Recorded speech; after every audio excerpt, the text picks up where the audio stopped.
Hello, this is Hannah Starr, and I am presenting to you my practical principles put into practice. Let me tell you about myself.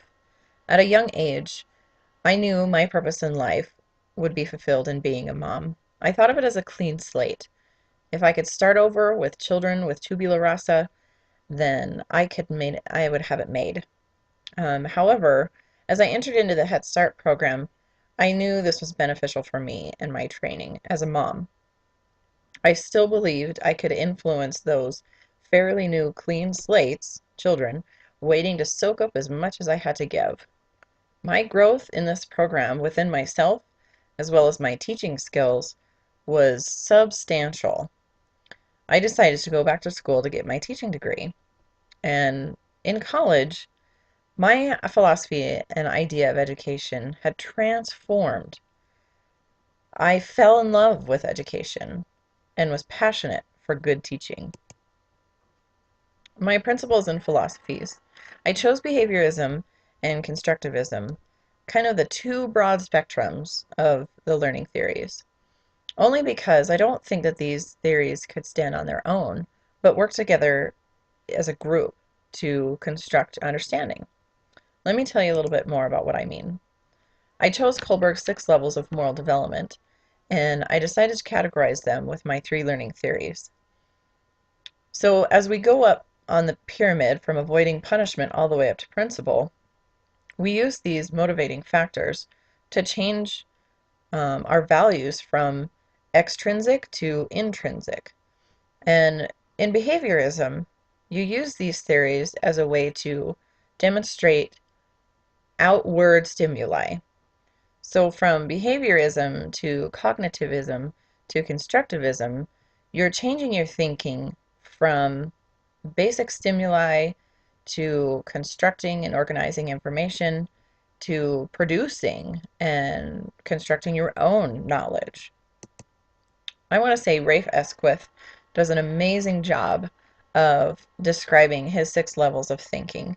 He puts them in layman's terms so children can understand them and they have a better understanding of why they do what they do.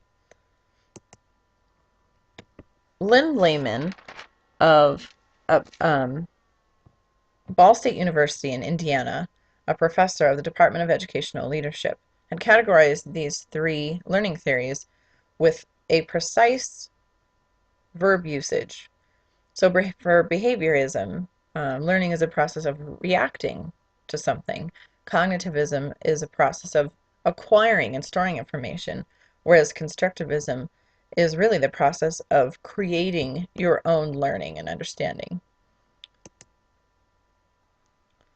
I want to apply these theories now to English language arts instruction. I want to use rewards and incentives as a way to begin encouraging those reluctant readers or reluctant participants um, for language arts. I can use behaviorism when teaching about informational text or writing or speaking and listening. We could do trivia games or rewards for teams. Using those incentives will help draw the students in and help build their background knowledge so then we could transition to the cognitivism. So when students begin using that acquired knowledge of language and building that vocabulary, they can begin organizing that information on their own, as well as in groups and guidance from me as a teacher. Students begin to have the confidence to create their own thoughts and ideas, and the brain becomes more active in language skills, and students have a better understanding of what they're learning. Students also increase their motivation, and it changes from that basic behaviorist to the cognitive thinker. I want to use the constructivism theory in my language arts instruction by allowing children to produce their own work, to take their background knowledge, to take new knowledge, and construct their own understanding.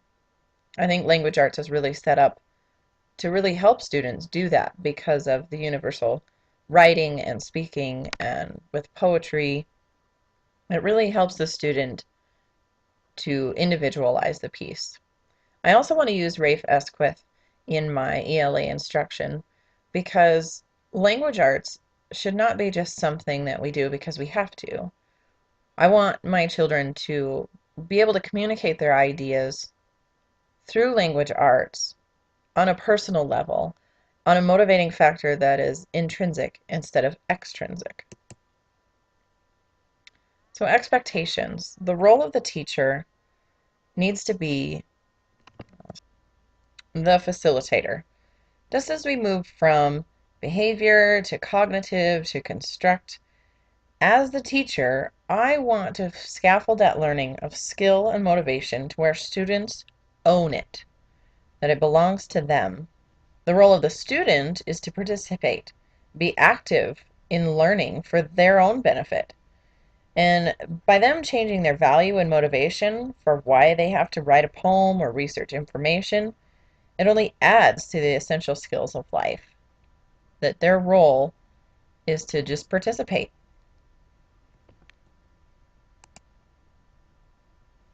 Thank you very much for joining me, and these, as you will find, are my resources.